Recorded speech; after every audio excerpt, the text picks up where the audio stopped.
I'm David Knowles, and this is Ukraine, the latest. Today, we look at updates from the front lines, analyse the leak of confidential documents in the US, and look at the latest economic numbers coming out of Ukraine. Bravery takes you through the most unimaginable hardships to finally reward you with victory. This hideous and barbaric venture of Vladimir Putin must end in failure. We need a military strategy for Ukraine to gain a decisive advantage on the battlefield, to win the war. Nobody's going to break us. We're strong. We're Ukrainians. Every weekday afternoon, we sit down with leading journalists from the Telegraph's London newsroom and our teams reporting on the ground to bring you the latest news and analysis on the war in Ukraine. It's Thursday, the 13th of April, 1 year and 48 days since the full-scale invasion began. And today, I'm joined by our Associate Editor Dominic Nichols, our Assistant Comment Editor Francis Sternley, and Senior Technology Reporter Gareth Caulfield. I started by asking Dom for the latest news from Ukraine. Yeah, hi David, hi everybody. So we're going to talk about the Pentagon leaks shortly, but let's just zoom out for a moment, get back to the battlefield. So what's been happening there? Well, the day before yesterday, this is going by the Ukrainian MOD, the latest announcement from them. So a number of S-300 missiles. Now, these are air defense missiles, but being used in the ground-to-ground or air-to-ground role. So not as accurate as they would otherwise be if they're in their primary role. Not that Russia seems to care too much about accuracy, but we should be aware that this is what they are now using. We think as they have a paucity of precision-guided munitions, and once you use a nature of weaponry that is outside its normal mode, it's going to be less reliable. So they're using S-300 air defense missiles. A number hit Kramatorsk.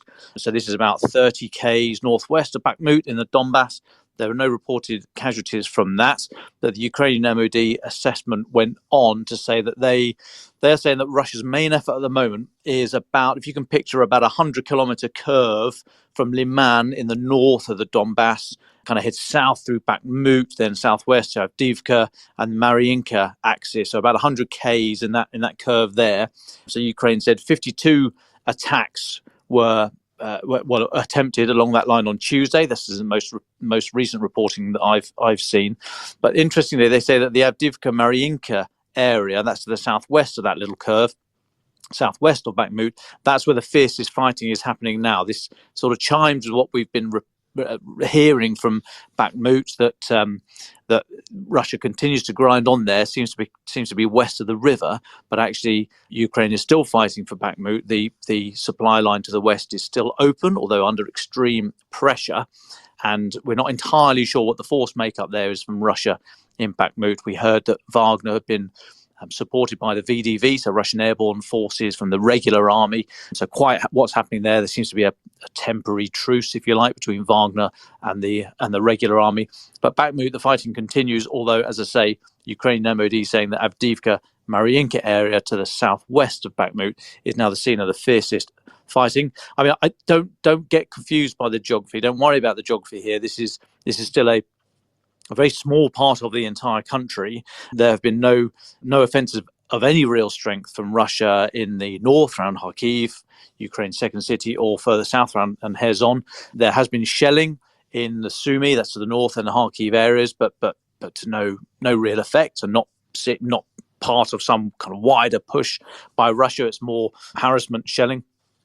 However, there has been this process of Russification has carried on. So when we use the phrase Russification, this is I'm looking at the Institute for the Study of War here, US-based think tank. They're saying so Russification. They're saying is the deliberate destruction of Ukrainian identity through a multitude of military, social, economic, legal, bureaucratic, and administrative lines of effort, if you like.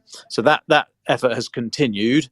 And Ukrainian MOD are saying that a number of hospital employees in the medical facility in Chernizny, which is about 50 k's east of Donetsk, they have been dismissed because they refuse to take Russian passports. So this slow campaign of Russification carries on. The ISW is saying that this type of activity assimilating, attempting to wipe out Ukrainian identity, is very evident in Ukraine, obviously, but it also empowers and amplifies what they say are overtly nationalist voices and ideologies in Russia itself. And they're saying that this is expressed through the intense xenophobia that we see directed both at Ukraine and the Ukrainian identity, but also, interestingly, at domestic minorities within Russia. So, we see these things, and you could write it off as the so-called Donetsk People's Republic just doing what they think they should do to keep currying favour with Putin, but actually it is all part of a systemic effort to wipe out Ukrainian identity. I'm just going to touch briefly on the latest from the leaked documents. We're going to talk more in depth shortly, but just the latest bit of news there is that reporting from the New York Times is saying that one of the leaks that's just come out of this trove says that the FSB, that's Russia's Federal Security Service, they've accused the Russian MOD of obfuscating Russian casualties in Ukraine. So one document that the New York Times says was dated February the 28th says that the FSB have claimed that the official death toll did not include those dead and wounded from the Russian National Guard, the Wagner Group, or fighters loyal to Ramzan Kadyrov, the Chechen warlord, who we haven't seen an awful lot of lately. I've been trying to track down where he is and what he's doing, but he's been very quiet. Don't think we've ignored that. We are looking for him, but he's been very quiet of late. However, the FSB went on and said that their view, this finding highlighted what they say is the continuing reluctance of military officials to convey bad news up the chain of command, unquote. I think we would agree with that. It's rare to hear a Russian organ such as one of the intelligence agencies say that.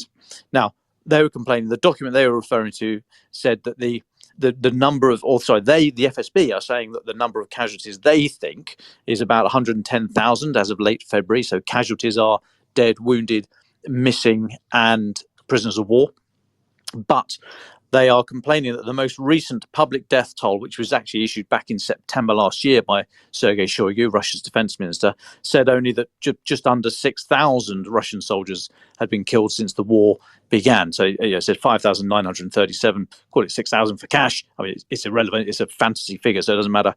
If that's dead, you could probably triple that for the wounded. So, another 18,000. I'm going to have to take my shoes off here. But you're talking the low 20,000s, according to the Russian MOD, which is absolutely not what any respectable outlet is saying. I think the last estimate from Mark Milley, the chairman of the Joint Chiefs in the US, was saying 100,000 or 120,000 casualties, I think, which includes, as I say, dead, wounded, missing, and prisoners of war. So interesting that there's a obviously this wasn't open, this was on one of these documents that were leaked, but suggesting that the FSB and the Russian MOD are never been good bedfellows, but there is still a continuing spat there over numbers. I'll take a little pause. Thanks very much, Dom. Francis, can I come to you just for some comment on these Pentagon confidential leaks?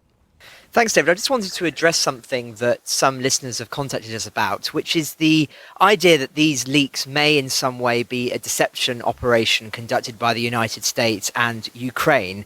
Now, as a historian and as someone who's seen up close the chaos of politics and governance, I'm always more inclined to believe in cock-up over conspiracy, although it's not inconceivable that these leaks are in some way a deception operation by the US and Ukraine. History is, of course, littered with numerous examples of ingenious operations designed to mislead the enemy, perhaps most famously Operation Mincemeat, the World War II deception operation disguising the Allied invasion of Sicily in 1943. Now, to those listeners who aren't familiar, the story of that is that British intelligence obtained the body of a homeless man who died from eating rat poison.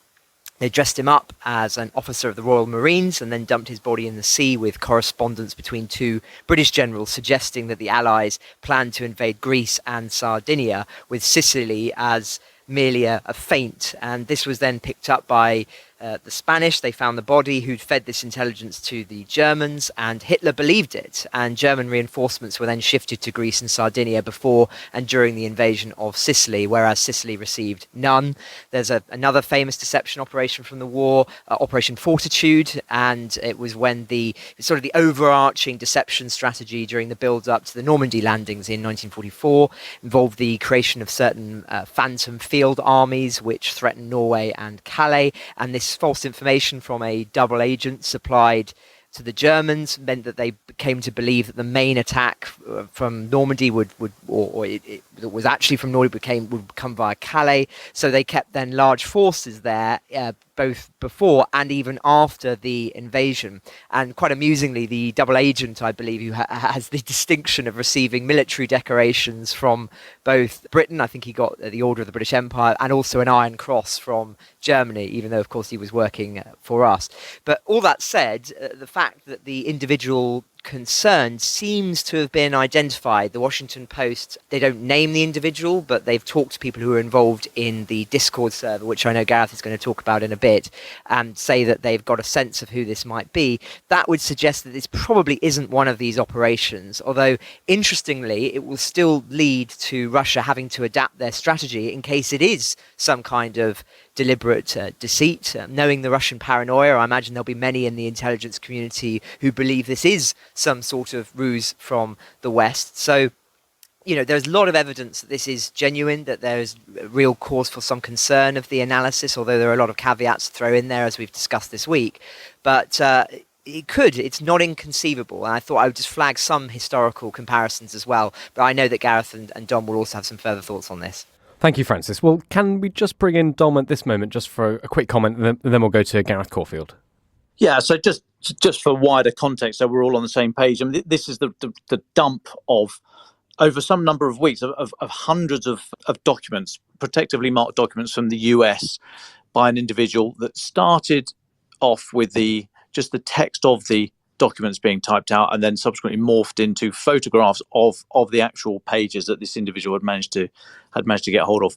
Gareth will be able to speak to us in a moment about the exact social media routes that they took to get these things out, but it went from a very small community on the Discord, largely gaming site, and then sort of broke out of there, and that's how it became known. But it seems to have been going on for a number of weeks before it came to the attention of the US authorities. That's the line, and I do happen to agree with Francis that it's cock up, not conspiracy.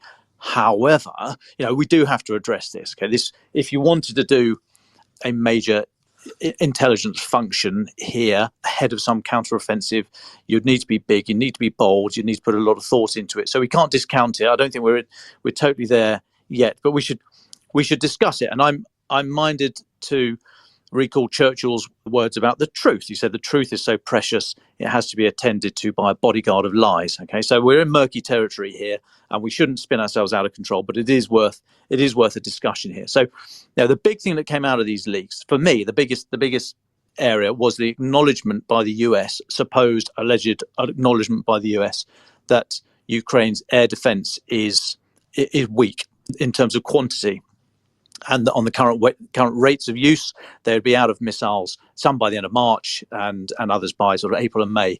So, what would that mean if Russia got hold of that? They think, hooray, here we go, we can achieve local air superiority, or we can do something with the Air Force that's been largely absent so far. Now, maybe that's exactly what you want them to think if you're a Ukrainian. So there's a possibility here that actually the best way to get a message across that you would want is you've got to spend a bit of equity. You've got to burn a few equities. There was a line in these leaks about South Korea that the US had been listening to South Korea, conversations at senior policymaker level. They were talking about supporting Ukraine by supplying weapons through Poland, for example. I mean, these are very sensitive matters that they're discussing, and they really shouldn't be in the public domain. But it's not, it's not the end of the world if that's, that's not going to really damage South Korea. I wouldn't imagine. So perhaps, with a very small p, because I'm not totally sold on this, but perhaps the US and Ukraine authorities have decided to hide that bit of gold, to hide the truth with a bodyguard of lies. So if the truth is that they want Russia to think that Ukrainian air defense is weak, have a bodyguard of lies around it. Give away a little bit of the gold. Hide the real stuff. Hide your deception amongst the real stuff. Hide it in the gold. And I think that possibly get out. Well, if you did another Snowden 2, Edward Snowden, if there's a sudden dump and some hitherto unknown individual stands up and goes, I disagree with this all along, I think that would be a bit too obvious. So this might be a clever way of getting some information out, either through a witting or unwitting member of a chat room. Again, Gareth's going to be the authority here. But then finally, my final point is that both sides here are looking at each other clearly. Russia and Ukraine expecting this counteroffensive. How are you going to plan for that? How are you going to plan for their response to that? How are you going to plan for your response to their response? Blah, blah, blah, blah, blah. That's what military staffs do and intelligence staffs do all the time. And I just wonder if this has introduced just a slight element of chaos, a slight element of doubt, of discord, if you like, no pun intended. Actually, no pun intended. Into this mix, because there will be people in very senior levels in Moscow, I have no doubt right now, saying, yeah, this is all true, but what if it isn't? What does that mean? And there will be others saying, no, it's all a load of hogwash, but what if it's true? And just introducing that element of doubt, just introducing that requirement for the other side to think another time, check your facts again, go back to your sources. It all takes up staff time. It all diverts them from what they would otherwise be doing, which is all very, very helpful in advance of any anticipated counteroffensive. I put that out there for discussion. I'm not totally sold on it, but equally, we shouldn't discount it, and we do need to discuss these things. Well, thank you very much, Dom and Francis, for your thoughts there. Gareth Caulfield, our senior technology reporter, can we come to you? This is obviously a huge subject. Where has your reporting led you? The leaks themselves and their origins and their journey from the classified marking world of US intelligence to a chat app used by internet gamers is really quite a fascinating one. And I think the earliest work on that was done by Bellingcat, the well-known investigative news website. And what they figured out was that these documents have been circulating on Discord, and I'll talk in a moment about exactly what Discord is, as some of our listeners may not be fully familiar.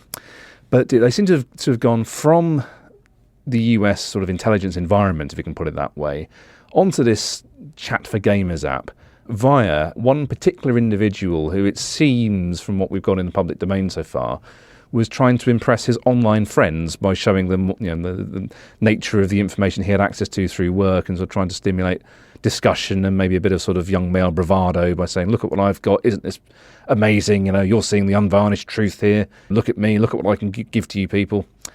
And it's really quite eyebrow raising. I mean, now Dom's already talked about the background to this, where there's a potential, and indeed Francis has as well, is there some sort of double cross, double bluff type operation to leak a few interesting snippets closed in a bed of lies?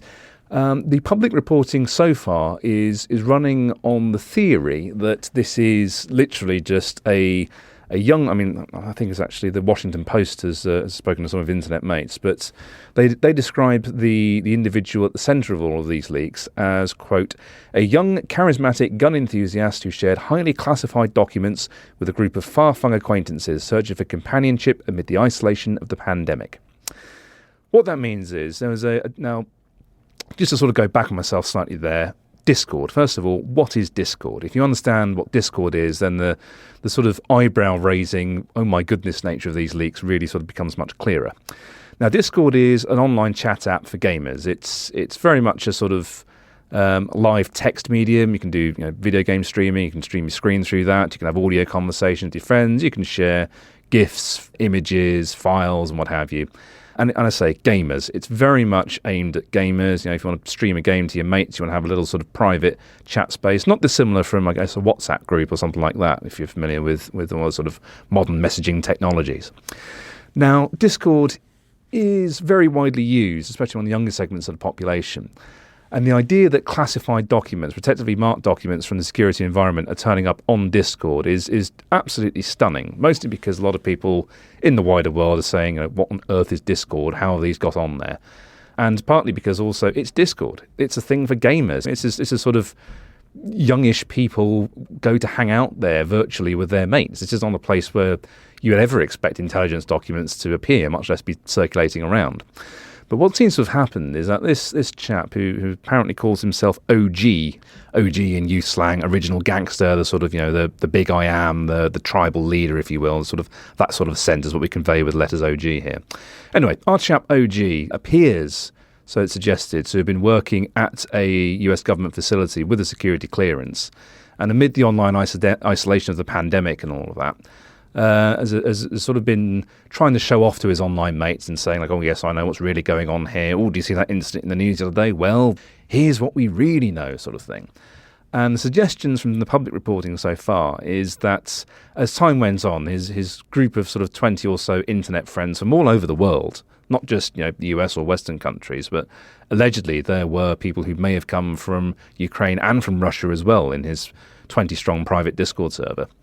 These folk apparently grew a bit bored, maybe they found him a bit repetitive, at which point he went from giving them sort of written summaries of these intelligence documents to providing them with photos of the originals.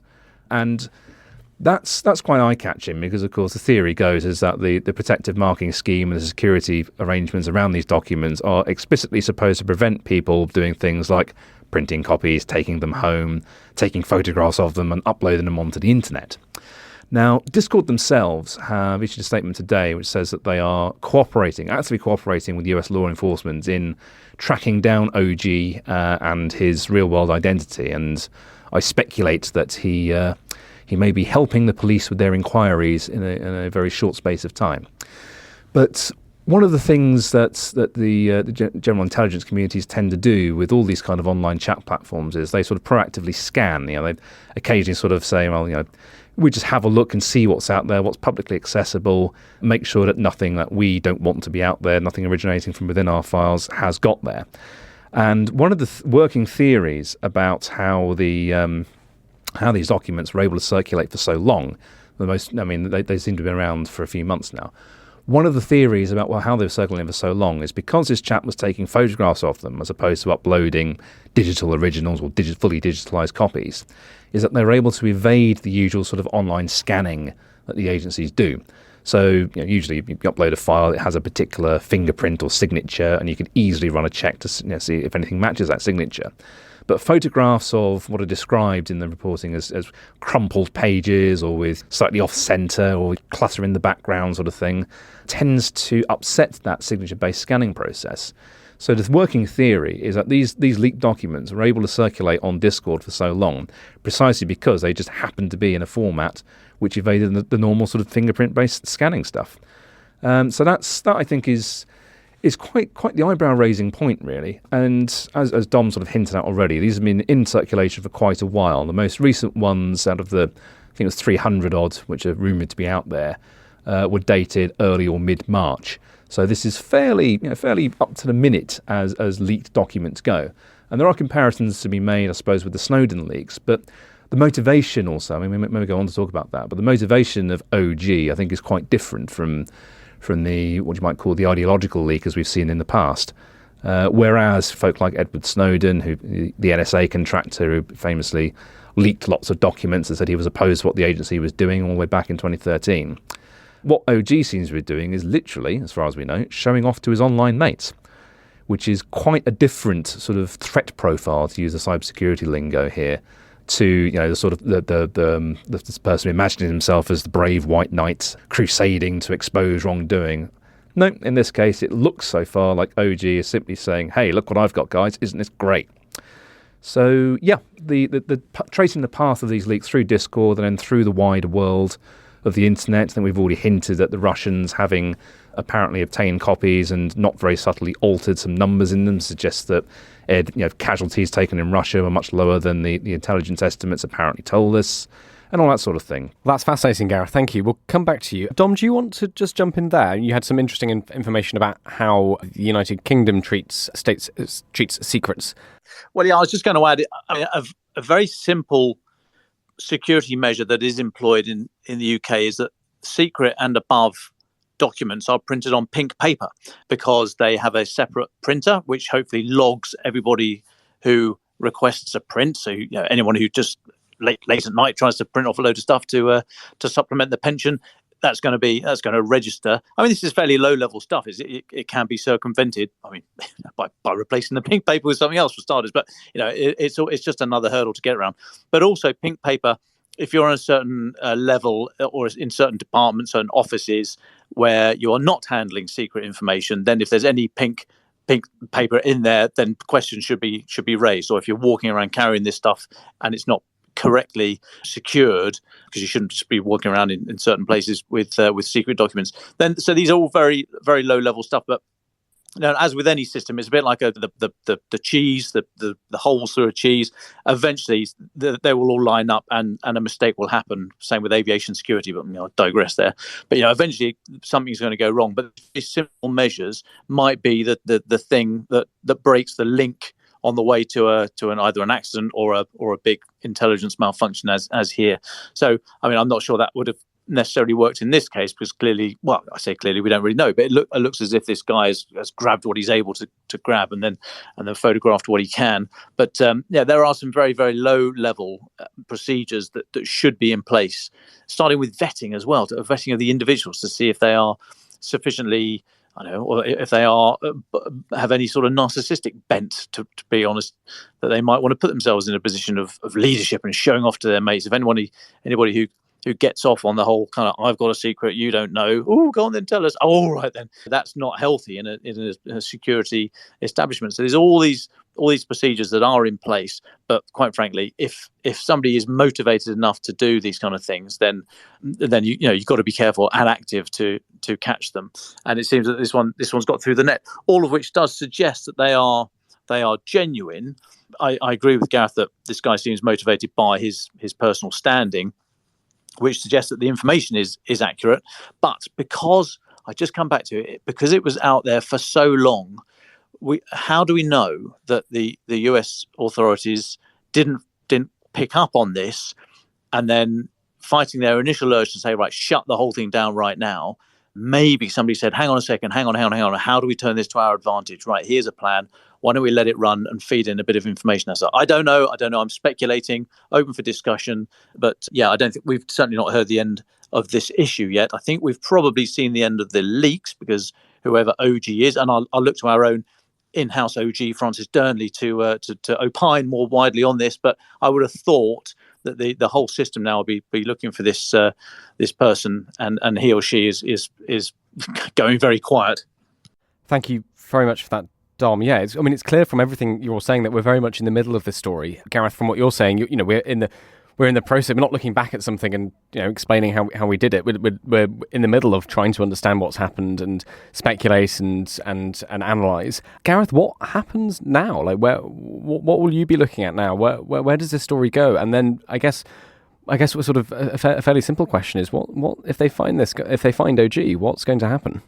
What's going to happen to OG? Well, I think I've used the phrase helping the police with their inquiries. I suspect, as Dom hints, one of the first things that the authorities will be interested in doing is establishing who he is, how he obtained these documents and was able to photograph them, and more importantly, where else has he shared them. We know from the public reporting that these appeared on OG's private Discord server, but what we also know is that they began to spread as inevitably some of his online friends realised that all this protectively marked material is actually very interesting to a much wider audience. It is not the sort of thing that you normally find in the public domain for fairly obvious reasons. So OG, I suspect, will be assisting with that. He may also be assisting the authorities to shed light on exactly who his internet friends are. Now, we've already talked about the nature of who else knows about this. There are rumours that some of his friends on Discord may have been drawn from countries which are not favourable to the West. We've heard speculation about there being a potential Russian member, but we also know that the documents themselves have spread much wider. There are several news outlets, including the Telegraph, now reporting on the contents of them, or the alleged contents of them, which is going to cause, I think, a few problems for OG in terms of explaining to his bosses exactly why he thought it was a really good idea to show off to his internet friends by posting copies of them on his Discord server.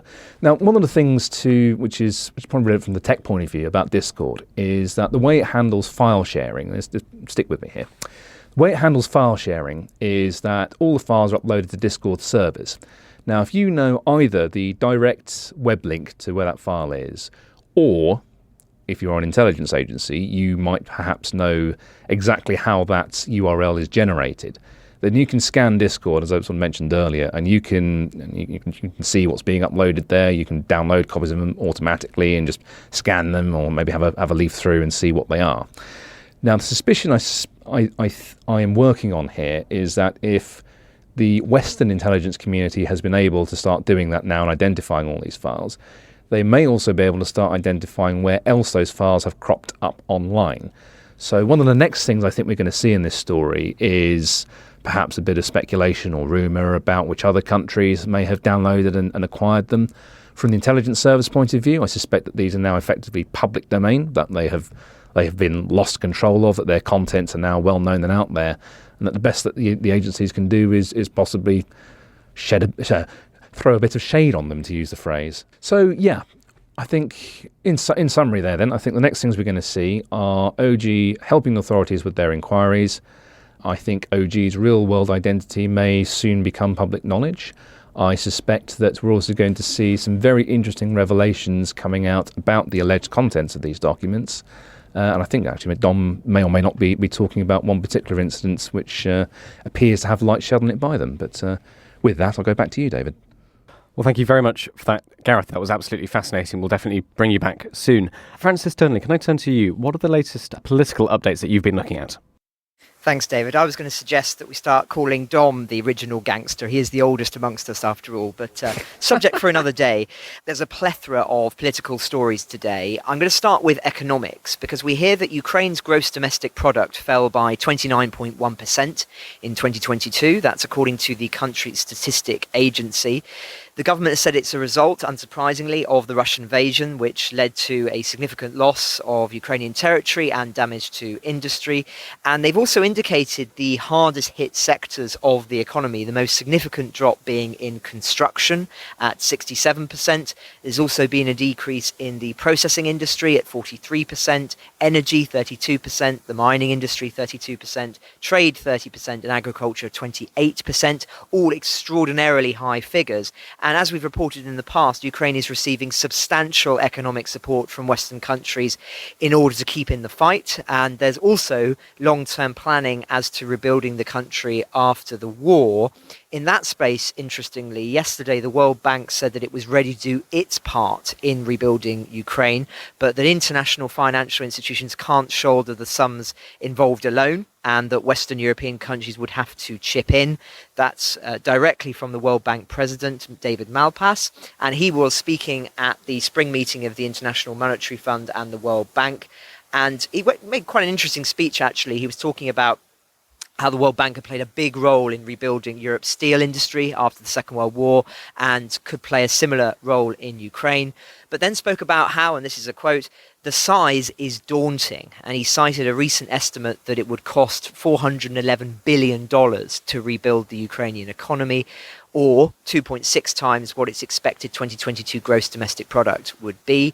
That number, which was calculated by the World Bank, the UN, European Commission, and Ukraine itself, I think, was up sharply from an estimate of 349 billion released last September. So extraordinarily high figures here, and clearly this is going to be very much a figure that increases the longer that the war goes on. Interestingly, in this context, as part of this summit and this spring meeting, the UK Chancellor Jeremy Hunt has pledged to provide an additional $500 million in UK guaranteed loans for Ukraine, bringing the total amount pledged in support of the country up to $1 billion. That's what we're hearing from the Treasury today. So there is continued support in the economic sphere for Ukraine, but of course the figures involved here are daunting, the kind that are so enormous that it will take decades for Ukraine to pay off loans, but also just generally for the cost of this to be fully appreciated by the global economy, such is the devastation that has tragically been wrought on the country. Just staying on the economic theme, interestingly, the Permanent Court of Arbitration in The Hague has just ordered Russia to pay Ukraine $5 billion in compensation for losses caused by Russia's seizure of Crimean assets during the annexation of the peninsula in 2014. Now, the significance of this is really not so much this particular case, but because it sets a key precedent. If Russia refuses to comply with this ruling, then Naftogaz, which is the sort of company involved here, has the right to use an enforcement mechanism in states which are part of the court's convention and have assets located within their borders seized. So a very interesting development this, and it's really been a very significant month or so for Hague bodies. We, of course, remember the arrest warrant for Putin, and I said at the time that while some countries would not pay attention to the warrant in any meaningful sense, others, including those who perhaps have had stronger ties with Moscow, would have to think quite seriously how they were going to respond if Putin were to seek to visit. One country I referenced then was South Africa, and interestingly, there has been a development here. The South African government has said that the arrest warrant, quote, is a spanner in the works ahead of its BRICS summit in August. Now, BRICS, BRICS, is a bloc which brings together Brazil, Russia, India, China, and South Africa. And at this summit, Putin was expected to, well, he's certainly been invited, was expected to potentially attend that. But because the host nation is a member of the ICC, they would be expected to arrest Putin if he steps foot in the country. There have been previous incidents where South Africa have not done that, despite arrest warrants as ruled by the ICC of previous figures, as other countries have also done the same. So it doesn't mean they have to, but it does show the diplomatic difficulties here for countries that are trying to play off East and West together, or be a sort of country in the middle, because Western countries won't look too kindly for them not doing this. And so there are consequences, and this is why the ICC ruling was so significant. Austria have also chipped in just on this theme. They've confirmed their position this week that Putin will be arrested if he sets foot on Austrian soil. Austria's Minister for the EU and Constitutional Affairs has told the German newspaper Tagesspiegel that Austria will comply with its obligations under international law and criminal law. If he sets foot on Austrian soil, an arrest must be made. So again, quite interesting developments there, that countries are still talking about this, and more crucially, they're being asked about them, but not only by diplomats, but by journalists as well. It raises significant issues for Putin in the long term as to where he can safely travel, and it puts a permanent stain on his reputation internationally, or at least what was left of it. Just a few other interesting stories relating to sort of state suppression and prisoners of Russia. A Russian father who fled the country after he was jailed over an anti-war drawing his daughter did at school is believed to have been extradited back to Russia from Belarus. Now, this was a 54-year-old single father from a town south of Moscow. He fled house arrest in late March, I think, just before a Russian court handed him a 2-year sentence for discrediting the Russian army. He was later detained in Belarus after he fled, but we understand that he has now been extradited back to Russia. Now, he first came to the authorities' attention last year after his daughter drew a picture at school showing missiles next to a Russian flag heading towards a woman and a child standing by a Ukrainian one. Her headmistress then contacted the police, and this is how it became then a court case involving the father. Now, the significance of this, apart from being a tragic incident, is it's yet another example of increasing cooperation between Belarus and Russia, which of course is a cause for concern in various different spheres at the moment. Staying on this theme, there's been an update on the Wall Street Journal journalist Evan Gershkovich. According to reports in the US, his arrest in Moscow was personally approved by Putin. Now, the Bloomberg, the ones who are reporting this, they're citing people familiar with the situation who've said that the decision was referred to the Russian president directly. It was, of course, Mr. Gershkovich was the first US reporter to be arrested on espionage charges since the Cold War. The Wall Street Journal has denied strongly the allegations of spying, and it isn't a huge surprise, I don't think, that Putin would have signed this off directly. Given the inevitable political fallout, the judgment had to go to him. It is arguably yet further evidence of a deliberate strategy by him to trigger a diplomatic row, acquire a bargaining chip over the West, as well as giving a warning to domestic journalists as well as foreign journalists that they are in danger, or given the subjects, the difficult subjects they report on Russia. So again, a concerning development, but one that I don't think comes as an enormous shock given what we've been talking about now for some weeks. And just lastly, speaking of prisoners of the Russian state, Russia's most prominent opposition figure, someone we've touched on the podcast many, many times, Alexei Navalny, is said to be suffering from a mystery illness in jail, which could be some kind of slow-acting poison. That's coming from his spokeswoman. Apparently, he's lost 8 kilograms in weight in just over 2 weeks, and emergency services had to be called for him overnight on Friday at the penal colony where he's being held. The spokeswoman said, "We do not exclude that at this time Alexei Navalny is being slowly poisoned, being killed slowly so that it attracts less attention. He's being held in a punishment cell with acute pain without medical help. Now, if this is true, this is not the first time that Mr. Navalny has survived an apparent attempt to poison him. That happened when he was on a flight in Siberia. It's believed to be a nerve agent involved. He was treated in Germany, then came back to Russia and was then arrested. And we've covered, of course, what happened after that and his imprisonment. He's a man, as we've talked about, not without controversy for his remarks about Crimea in the past. And I should say those are remarks he has since denounced, but many Ukrainians do not trust him as a leading opposition figure. Nonetheless, he remains, I think, a rallying cry for many who believe that a more liberal, democratic Russia is possible. He has certainly stood for that, and so he remains a key figure, and it wouldn't come as a surprise that Moscow wants him gone. He's still very vocal on Twitter in terms of this information is sort of fed to, I think, his lawyers or whoever, who are then able to tweet out what his reflections are on key subjects at the moment, as well as generally being a sort of lightning rod for Western interest in Russian domestic politics and criticisms of Putin. There was recently the Oscar-winning documentary about him, which drew, again, more attention to him as a figure and to Russia specifically. So he is unsurprisingly undergoing extreme imprisonment measures at the moment, and we'll of course be touching on this whenever we hear any updates. So that's the sort of political realm at the moment, David. I'm sure that next week there'll be some interesting diplomatic ones too, but I think that these are the most interesting ones, mainly around the economic and sort of political suppression spheres today. Thank you very much, Francis. Dom, can I come to you just for your final thoughts? What will you be looking at? If possible, would you sort of sum up what you're thinking about these? We talked a lot about the leaks, the Pentagon leaks, earlier today. Would you just sum up your thinking on them at the moment and then give a sense as to what you're looking at over the next few days? Yeah, I mean, it's all marvellous tittle-tattle. And I don't mean to demean the information here, because none of this should have come out into the public domain if it is all genuine. It probably is. These are protectively marked documents allegedly prepared for the US Joint Chiefs of Staff. So, I mean, a lot of thought has gone into that. I spoke yesterday about how intelligence is produced and the caveats that go into it. But these would be the most considered, the best assessed information that could be presented to the Joint Chiefs. So, it is serious stuff. Having said that, as I said earlier on, I mean, look at the equities that have been burned. South Korea, a conversation allegedly about whether or not they should supply weapons to Ukraine via Poland. I mean, yeah, you have the conversation out in the public, but that's not a killer blow.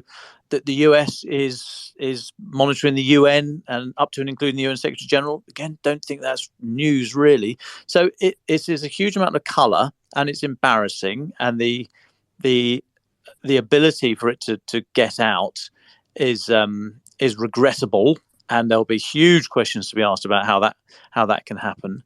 But I'm still waiting to see something that fundamentally undermines the US security establishment or trust in allies. I think allies will, behind closed doors, be looking at each other here and looking to the US and saying, well, hey, fella, it's your turn. It's happened to all of us. It's going to happen again. There's nothing at the moment I see to fundamentally impact relations. There's no ambassadors been recalled from certain countries. There's been no chatter in the press. I know Mr. Macron has been in China, and that sort of diverted a large part of that of China and France's commentary at the moment. But no one's really made a barbed comment. No one's pressed Joe Biden on his visit to Northern Ireland and the Republic of Ireland. I mean, it's all sort of, it's out there and it's interesting, and we're going to talk about it repeatedly, correctly so. But I just want to come back, and I just wonder if all this is a little bit of gold, just hiding the bit that they really want Russia to pay attention to. And I don't think this was planned by Russia. They seem to have been caught on the hop, the same as everybody else. The fact that they've grabbed one small element of this, the casualty figures, and then in a fairly amateurish way tried to doctor those and put that out on certain Telegram channels, which will be amplified. They're fine, go for it, lads.